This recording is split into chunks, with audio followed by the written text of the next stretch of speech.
Time to make myself feel old with a retrospective on a PC game from my youth. This is Unreal, developed by Epic Mega Games in collaboration with Digital Extremes and published by GT Interactive on May 22nd, 1998.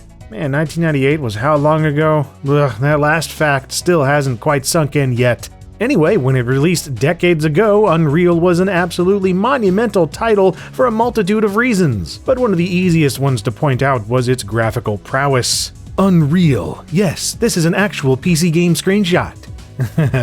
And dude, that really was mind-boggling for February of 1997 when Next Gen magazine printed this. Keep in mind that at the time of this World Reveal magazine article, id Software's Quake was only 8 months old, so going from in-game characters that looked like this to this was a notable improvement. Furthermore, as a fan of titles like Epic Pinball and Jazz Jackrabbit, seeing developers I was familiar with like James Schmaltz and Cliff Bleszinski putting together the most advanced 3D shooter ever made only a few years after developing those 2D DOS games, that was a bit surreal. Or unreal, if you will. Heck, when Unreal finally released, Jazz Jackrabbit 2 had only come out 2 weeks prior. So seeing both a silky smooth 2D platformer and a silky smooth 3D accelerated FPS arriving under the same banner within the same month was just like, what? How? And even with Unreal arriving just 5 months after Quake 2's release, it still felt like a generational leap in PC gaming graphics, and the box tried to make that abundantly clear. Other first-person shooters often covered their package in logos and artwork providing some abstract representation of the game, but Unreal went balls out from the start, plastering embossed renders of its 3D models right on the cover and including a square cutout showing 1 of 4 screenshots. And it was all topped off with quotes like, "the best looking game of all time," "the future of gaming," and "rest in peace Quake 2." The hyperbole continued around back as well, with copious screenshots and descriptions cramming in every bit of self-congratulating marketing copy they could. It seems a bit pompous in hindsight, but at the time they truly had earned the right to brag about their tech, so hey, why not? And if you needed any more confirmation about how long ago 1998 actually was, check out the list of products it's optimized for. Not a single one of those APIs, instruction sets, or multiplayer networks exist anymore, at least not in the form they did back then. Sad. Inside the box, you get a bit of an unusual cardboard insert, one that's built to hold the jewel case all snug so the cover screenshot is visible on the front of the box. And mine is cover variant number 2 of 4. And inside you get the game on a single CD-ROM, as well as a booklet that contains not the manual, but even more screenshots, as well as a merchandise catalog letting you know all the cool Unreal stuff that I'm one vulnerable late night away from irresponsibly buying on eBay. And yep, there was also a Macintosh version of the game ported by Westlake Interactive, which was set to release in June of '98, but didn't actually show up until a year later. For that matter, there was also going to be a PlayStation and a Nintendo 64 version of Unreal with none other than DMA Design, aka Rockstar North, working on porting the latter to the 64DD system. But both were cancelled because reasons. Back to the box though, where you also get this little catalog for GT Interactive's offerings for spring of 1998, including existing releases like Unreal and upcoming releases like Duke Nukem Forever. This long-awaited sequel is coming in winter '98, huh? Dates are subject to change indeed. Finally, you also get an instruction manual, or prisoner transportation log as it calls it, with over 30 black and white pages of information covering everything from the story, to the gameplay, to the ins and outs of the options menus and troubleshooting. And then these ads in the back are pretty great as well. You could win a BMW for signing up to AT&T WorldNet apparently, and check out that Falcon Northwest Mach 5. Wonder if anyone still has one of those beasts lying around. And it seems the infamous Mad Catz Panther XL controller was officially endorsed by the creators of Unreal.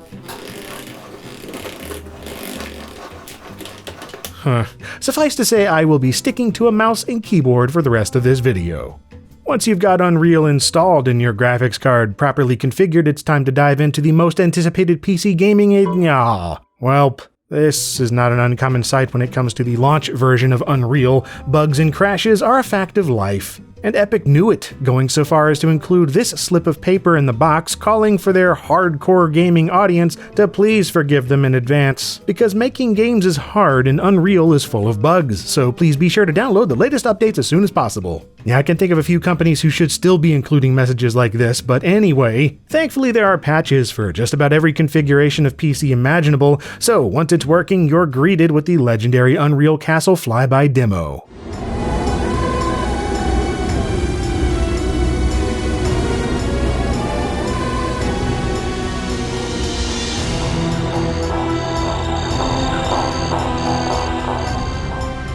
Ah, dude, yes! Every time I start this game up and I hear that mod music playing, composed by Alexander Brandon and Mikhail Vandenbos, in combination with those glossy 3D surfaces flying by, brings me right back to the first time I saw this running. It was just me in my living room with my compact that ran Windows 98 SE, sitting there in awe at what was happening on my screen. I kept thinking, my computer can do this? Granted, I mean, I had upgraded it with a 16MB Voodoo 3 card in order to make it happen, so I knew it technically could, but knowing and seeing were two different things. And seeing this in the late 90s running on your computer was practically a religious epiphany to a PC gaming geek. But impressive visuals can only carry a game so far, and Unreal is much more than a tech demo, so let's get to it, starting with the main menu. And dang, I had completely forgotten this is what the UI looked like originally, with no mouse cursor and a chunky green typeface. Anyway, let's begin with the single-player campaign and its offerings of 4 difficulty levels and a variety of character models to choose from. What you pick out here is pretty inconsequential to the campaign since you play a silent protagonist in a first-person perspective, but I appreciate the gesture regardless. And now it's time to wake up.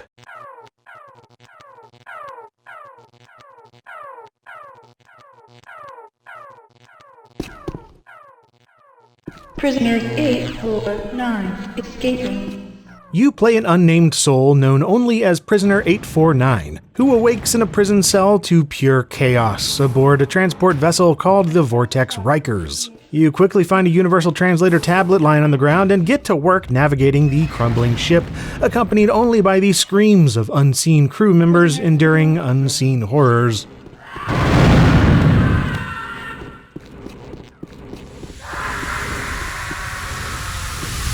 And wow, did this introduction make an impact back then. I had never played an FPS with such a focus on environmental storytelling like this before. You're just thrust into this lonely but chaotic situation with no idea what went wrong and very little to go on except the written logs of dead crew members and the level design itself to fill in the gaps. Now, this kind of storytelling in first-person shooters has been done to death nowadays, but keep in mind, this was before Half-Life had come out, so experiencing this in '98 was a treat. In hindsight, though, there's a definite similarity to System Shock here with its dark, dilapidated space station and its focus on picking up story pieces as you go. But I wasn't aware of that game at the time, so this was an entirely fresh experience to me. And unlike System Shock, Unreal is a first-person shooter above all else. And it's not long before you find a weapon, some ammo, and some beefy alien baddies for target practice.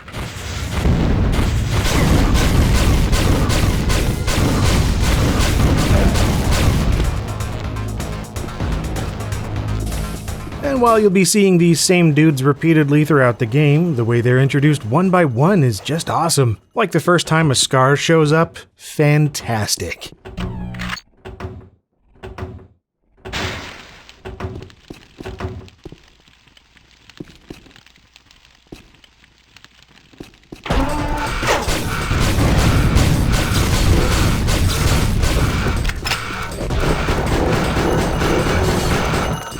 Yeah, that's another thing. Unreal makes heavy use of darkness throughout the campaign, no doubt to show off its dynamic lighting capabilities. So you're frequently having to make use of flares to light your way, at least until you find any of the various flashlights later on. But all of these lighting sources are temporary, with the flares exploding after a short time and flashlights running out of battery life. Ah well, at least you can use a weapon and a light at the same time, so you're not doomed to shuffle between the two. However, as creepy and delightfully atmospheric as these darker levels can be, personally, Unreal really feels like Unreal to me in the outdoor environments. Say hello to the planet of Napali.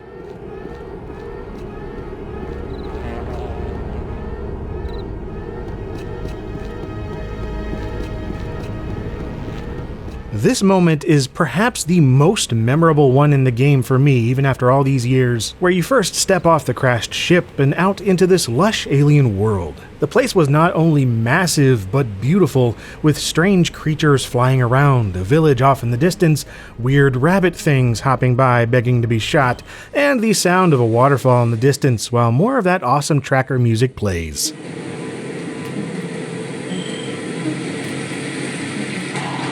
Just saying the word Unreal brings environments like this to mind. They're pretty to look at, yet isolating to exist within, containing just enough detail and wide open space to entice you to explore further without overwhelming you at the same time. And this kind of lower polygon count geometry, I just find it ridiculously charming at this point. I mean, it's like, hey look, these platforms you can walk across. It's an elongated rectangle, have fun. A good chunk of your story remains a pretty straightforward, chill experience really, with no objective markers or lists of things to do getting in the way of you wandering and interacting with the world. Most of this interaction takes the form of bumping into doors, switches, machines, and contraptions to make them do their thing. Taking a cue from Quake, there is no interaction key. You just kind of straddle an object for a second until it does what you want. But there are some physical puzzles as well, like moving a box here and there so you can jump on top of it to reach a higher ledge, or shooting at objects to activate them or destroy part of them to create a new platform, or blowing up walls and surfaces to reveal a pathway or hidden room. There are also friendly NPCs, known as the Nali, that will help you out if you have enough patience to keep them alive, opening up alternate routes or secret chambers of weaponry and power-ups. Of course, the less amiable aliens around do not want that to happen, and will make a beeline to try and kill them before they can help you, so being quick and precise with your guns is a must. Speaking of armaments, there are 10 guns in the original Unreal, many of which will be quite familiar to you if you've played the later games in the franchise. The first gun you receive, and the most basic of them, is the Dispersion Pistol, a low-power energy gun that recharges over time and is most likely going to be used for shooting open objects like crates and barrels, but it also has the unique ability to be upgraded several times by picking up boosters throughout the game. Then you have the Auto Mag, which is a hit-scan pistol that's incredibly accurate, but rather slow in terms of firing rate, yet also has a sideways gangsta mode where you shoot way faster for some reason, at the expense of a loss of accuracy. Then there's the Stinger, which is a rapid-fire chain gun type of thing, except it shoots Teridium shards in either a straight line or a slow but effective spread shot. Then there's the GES Bio Rifle, which is a little bit unusual in that it shoots blobs of toxic waste in various sizes.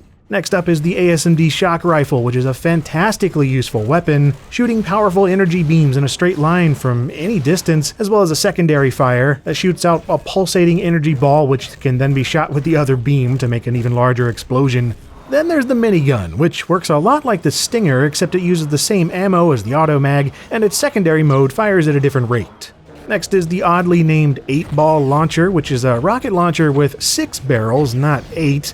Apparently it's a vestigial name from earlier in development, but whatever man, it's awesome. It can shoot individual rockets, or you can hold down fire to queue up 6 of them in a horizontal pattern, or use the alt fire to toss rockets in a general direction like grenades and bounce them off surfaces, or hold down both buttons to send a cluster of rockets in a small group. It's just a fantastic gun, but even better in my opinion is the Flak Cannon. It's somewhat like the Stinger's alt fire mode, except here you have heated shrapnel that bounces everywhere and shreds enemies to pieces, as well as a shell launcher that's fantastic for doing lots of longer range damage if you're skilled enough. After this is the Razorjack, which is quite powerful but often causes more trouble than it's worth, seeing as it shoots spinning blades that bounce all over the place and can easily lop off the heads of anyone in its path, including you. And it also has a rather gangster secondary sideways firing mode because you had to make that weapon cool somehow. And then finally there is the Sniper Rifle, easily one of my favorites in this and every other Unreal title. It's a powerful, armor-piercing hit-scan weapon that disconnects heads from torsos in spectacular fashion, and is a pleasure to use in Unreal's massive environments when you zoom in. Although it kind of just decreases the FOV to make zooming happen, there's no scope overlay or anything, but it works and it's fun. As memorable and useful as these weapons are, though, I found the power-ups to be pretty standard.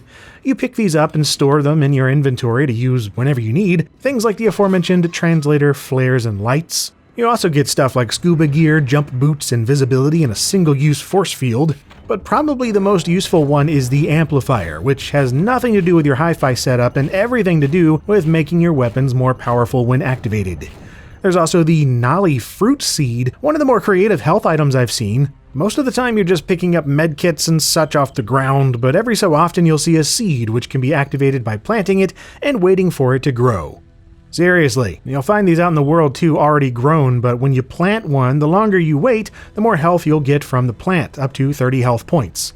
It's weird and inconvenient, but that's neat. And you will want all the seeds and health items you can get because Unreal does not always take it easy on you, especially on higher difficulties as you would imagine. I enjoy how almost all of the power-ups and weapons you find aren't yours alone and will inevitably be used against you. And almost all of the game's 20-something enemies are quite skilled in dodging and switching up their attacks, so it can often be a serious challenge to get a bead on them depending on what you have at your disposal and what exactly is attacking. There's a respectable variety in them as well, including Scar, Brutes, Crawl, Gas Bags, Mercs, Slith, Flies, Mantas, Titans, and if you're not keen on jumping, spidery, facehugger-like things, well, too bad, because this game is full of them.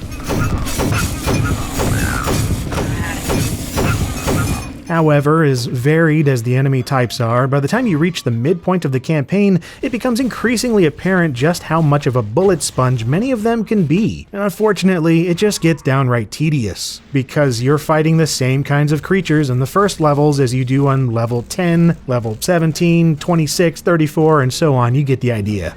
And while the right set of circumstances still leads to some fun firefights here and there, the combat seriously wears out its welcome in my opinion. I mean, it's exciting to take on your first stone titan for sure. It just acts as a mini boss battle and it's all cool and stuff, but by the time you see your 5th, 6th, 7th, 8th one all doing the same thing except now the bigger ones soak up more ammo, it gets old fast. And I'm sad to say that so do many of the maps themselves, with the sheer size of them being a blessing and a curse at times, twisting all over the place and requiring tons of backtracking for no particular reason except to pad out gameplay. Not really providing many new things to do, but rather just shaking up how you get to those same things in slightly different environments.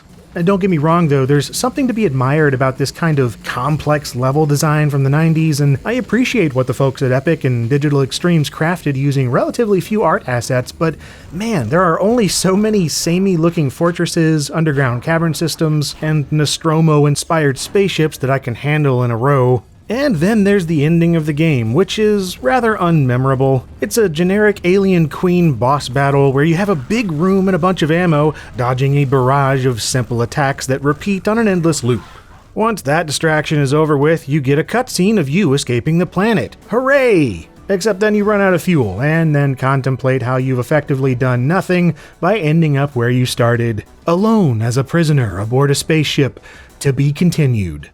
Thankfully, you didn't have to wait too long to continue, with the release of Unreal's one and only expansion pack, Return to Napali, releasing in 1999, followed by Unreal Gold, which combined both the mission pack and the base game together with the latest patches. This pack was a bit of a departure in that it was developed in conjunction with Legend Entertainment, known mostly for their point-and-click adventure games back in the day. I also don't see this mentioned very often, but RTNP actually works with both Unreal and Unreal Tournament. Can't say I recall many expansion packs doing double duty like this. And I must admit, I've never actually played this pack until now, or even opened my boxed copies. I'm pretty excited here. Let's break the seal and see what you get. And that is not a whole lot really, just a simple product registration card and a jewel case holding both the CD-ROM and an instruction booklet covering the new features on offer. Pretty standard stuff. The expansion campaign picks up right where Unreal left off, with your character being discovered by a human warship, the UMS Bodega Bay. But once they find out who you are and what you've just done, you're forced to go back to the planet and retrieve the data cores of another crashed ship. And wait, what the? You have a voice now? A day after my so-called rescue, and I'm going back to the surface of the planet. They've promised me a full pardon and transit back to Earth in exchange for my help. The alternative was a trip out the airlock without a suit. Huh, so yeah, it turns out you could talk all along and just decided to play the first game silent, I guess.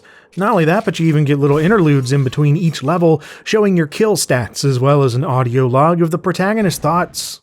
I'm pausing to record a log entry. I'm still shaken up after running into the Scar and their filthy minions.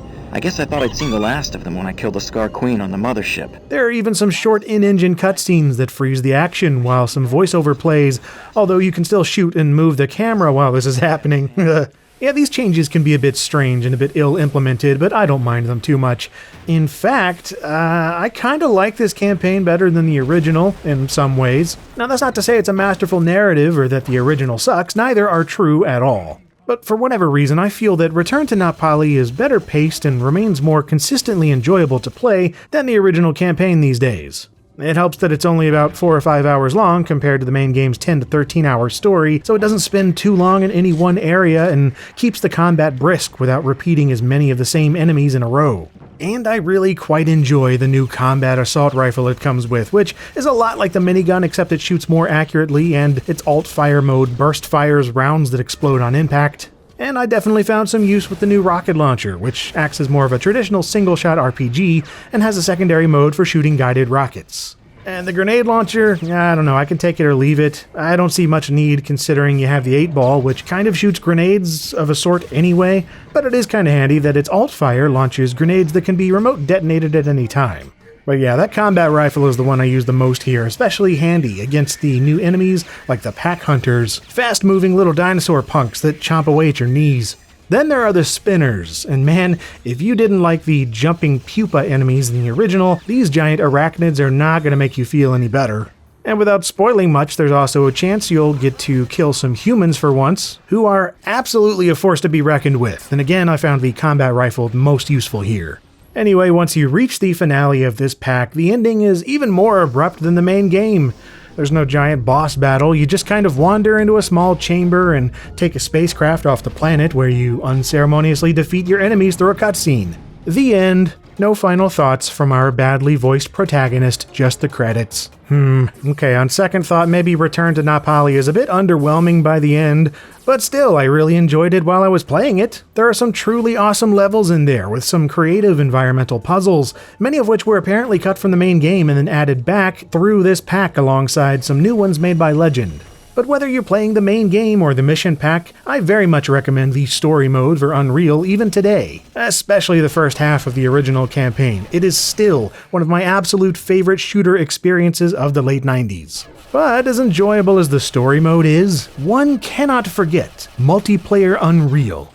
Not only is the entire campaign playable in co-op, but there are a crapload of maps, modes, and gameplay items that were available exclusively in multiplayer. And yes, people are still playing to this day, with dedicated servers online at any given time, provided you have the right patch installed. Speaking of which, I very much recommend the old Unreal patches, which are fan-made updates to the game made with the permission of Epic once official support ended. These provide all sorts of updates for more modern hardware, including support for newer versions of DirectX and OpenGL, as well as additional graphical tweaks and bug fixes over what Epic provided. But yeah, anyway, multiplayer, it's pretty excellent. Whether you're playing one of the more usual modes like Deathmatch or King of the Hill, or the more unique ones here like Dark Match or Cloak Match. All the weapons and power-ups for the main game are here, as well as some extra stuff for deceiving your opponents, with things like the sound dampener for silencing your guns, and the voice box for making distracting noises.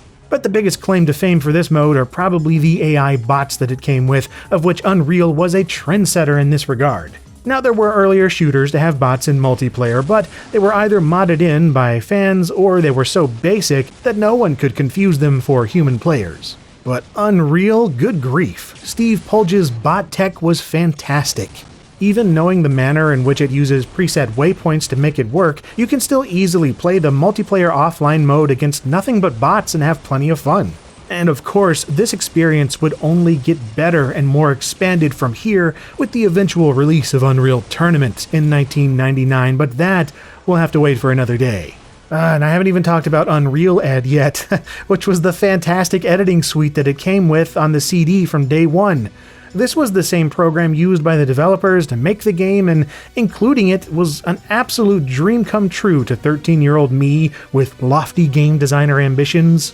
And naturally, this built-in mod ability led to a barrage of modifications, mutators, map packs, and fan-made additions over the years, not to mention the proliferation of the Unreal Engine itself, which continues to dominate in the games industry in various forms to this day.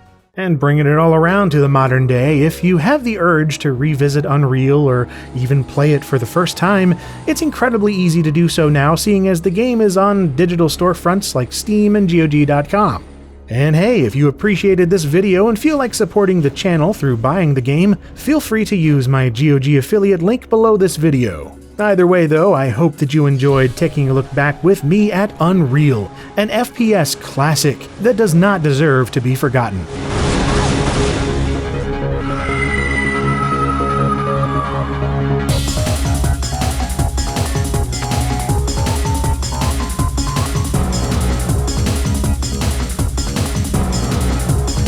And if you dug what you just saw, then awesome. This went a lot longer than I planned, but whatever, this game is rad. So if you're still here, then thank you very much for watching LGR.